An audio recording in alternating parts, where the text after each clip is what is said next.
Misericordia del Señor, cada día cantaré. En el primer capítulo del Evangelio según San Marcos, de los versículos 29 a 31, se presenta lo que comúnmente denominamos la curación de la suegra de Pedro. Es un relato muy breve, ubicado, como dije, en el primer capítulo, es decir, al comienzo del Evangelio según Marcos, donde Marcos presenta el inicio de la actividad doctrinal y taumatúrgica de Jesús. Jesús es presentado como un maestro que enseña con autoridad, no como los escribas, y como un curador, como un sanador, como un liberador de malos espíritus, como alguien que se enfrenta con los espíritus malignos y es capaz de expulsarlos de las personas que padecen por estar habitadas por estos malos espíritus. Quisiera hoy compartir con ustedes lo que yo hago de ordinario cuando quiero hacer una interpretación simple de un texto de los evangelios sinópticos, es decir, Mateo, Marcos o Lucas. Lo primero que hago es leer 2 veces, lo más pausadamente posible, el texto. Si tengo un poquito de tiempo, lo busco en griego. Si no, me guío con alguna de las buenas versiones que nosotros tenemos. Lo leo sin fijarme en el título que aparece en las impresiones actuales, porque el título no forma parte del texto original. Luego de leerlo 2 veces y de hacerme una idea de lo que se dice en ese texto, trato de ver en qué contexto se encuentra. Y ahí sí, por ejemplo, me sirve ver los títulos que presentan nuestras traducciones. Por ejemplo, en el libro del Pueblo de Dios se habla de curación de la suegra de Pedro. Y si me voy a buscar un título abarcativo, dentro del cual está este subtítulo, me encuentro con la actividad de Jesús en Galilea. Es decir, este relato se encuentra enmarcado, ¿no?, en un contexto de actividad de Jesús.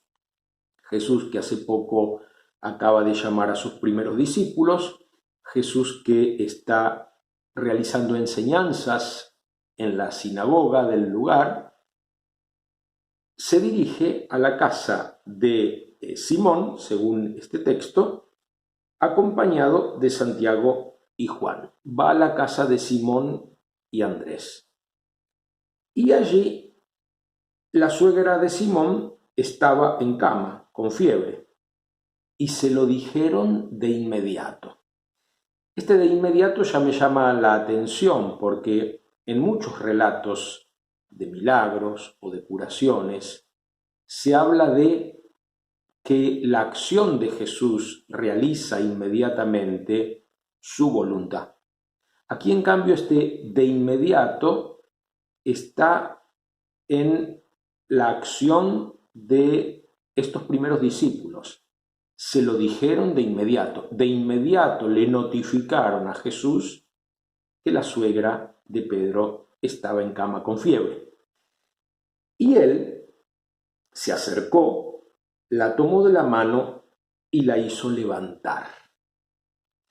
Este levantarse enseguida a mí me habla de contexto de resurrección. Jesús que fue levantado de entre los muertos. Me habla a mí, que he estudiado ciencias humanas, de empoderamiento. La mujer que está postrada, que está acostada, se pone de pie. Entonces ella no tuvo más fiebre y se puso a servirlos, la diaconía, La suegra de Pedro es, en el Evangelio según San Marcos, la primera que realiza una función diacónica de servicio. Se pone a servirlos. En un segundo momento, lo que hago es comparar el texto que estoy estudiando con los paralelos en los otros sinópticos, si es que están. Y yo me encuentro, después del titulito Curación de la suegra de Pedro, con dos citas, una de Mateo 8, 14, 15 y otra de Lucas 4, 38, 39. Este relato de Marcos en 3 versículos, tanto Mateo como Lucas lo traen en 2 versículos, ¿no? Interesante, un relato brevísimo. Y lo traen ubicado en otro lugar de sus textos. Si hablamos de un Mateo 8, cuando la actividad de Jesús en Mateo comienza en el capítulo 3, vemos que no está al comienzo de la actividad de Jesús. Si decimos Lucas 4 y la actividad de Jesús empieza en Lucas 3, esto ya está... en realidad la actividad de Jesús en Lucas empieza en 4 también.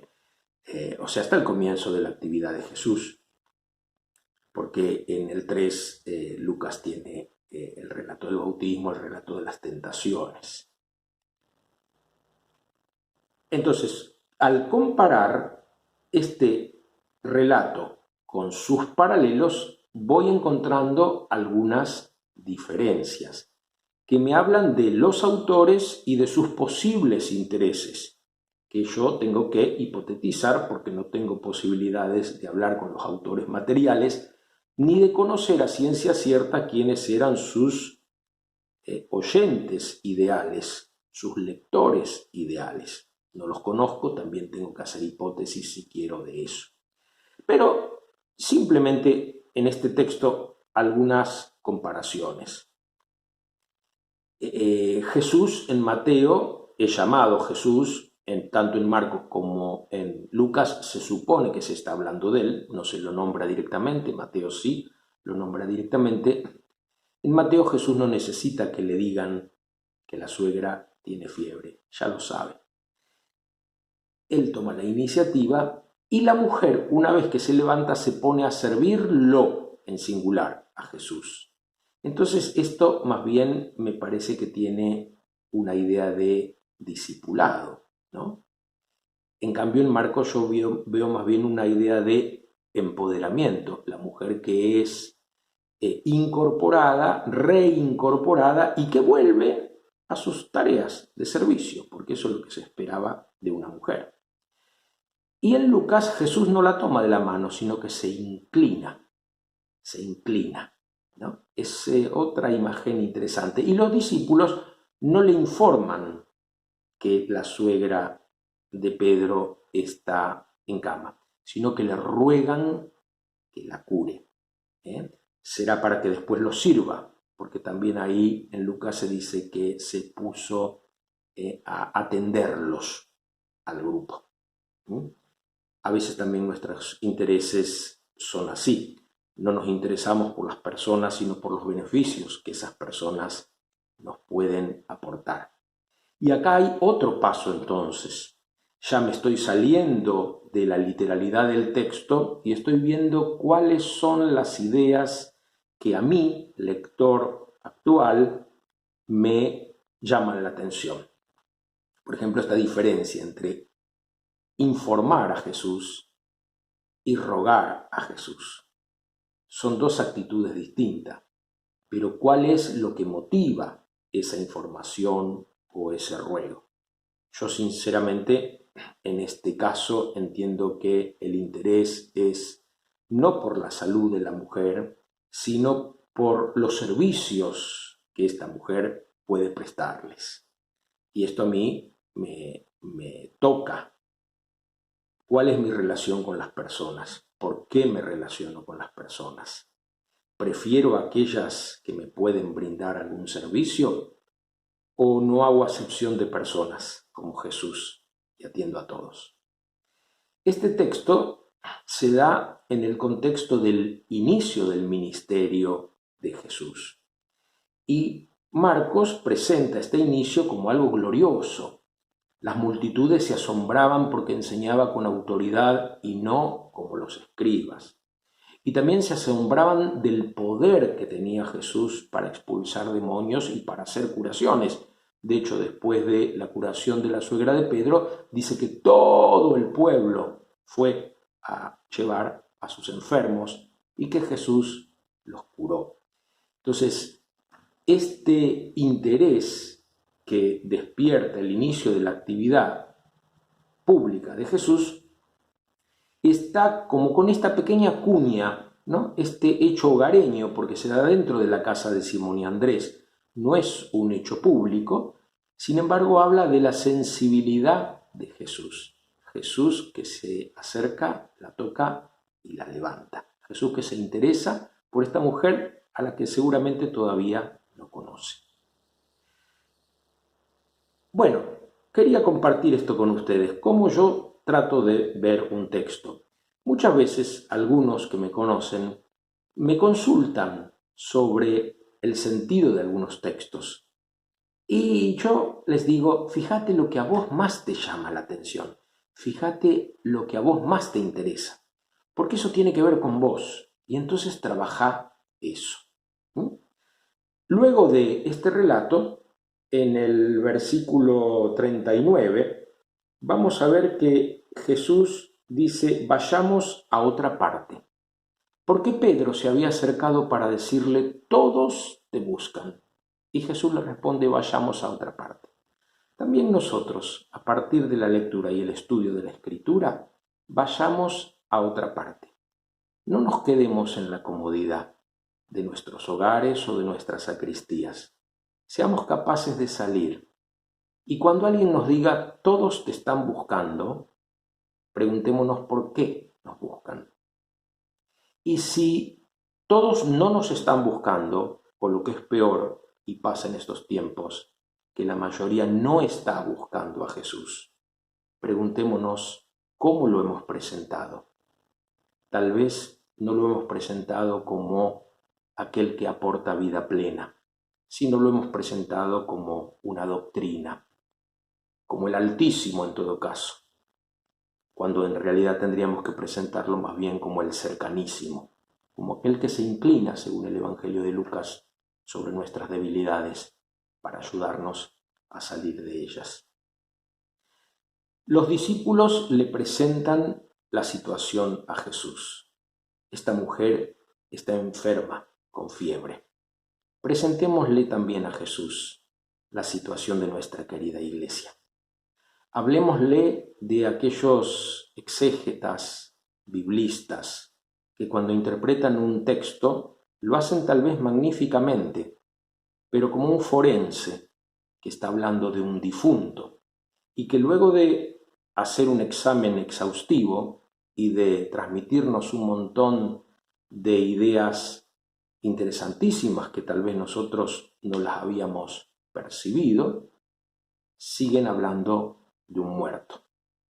Presentemos a muchos de nuestros pastores que tal vez cuando se interesan por el andar de la iglesia no están pensando en el fondo en las personas concretas, sino en la institución, en un modelo de iglesia que tal vez está llegando a su fin. No va a llegar a su fin la iglesia, pero sí un modelo de iglesia. Veamos de qué lado nos ponemos nosotros, si queremos defender este modelo a capa y espada o realmente nos interesamos por las personas. Presentemos a Jesús las necesidades que tenemos. Presentemos a Jesús las necesidades de nuestro mundo, de nuestra iglesia, y que Él se apiade de nosotros y tomándonos con delicadeza de la mano, sea capaz de levantarnos para que nos pongamos al servicio de todos.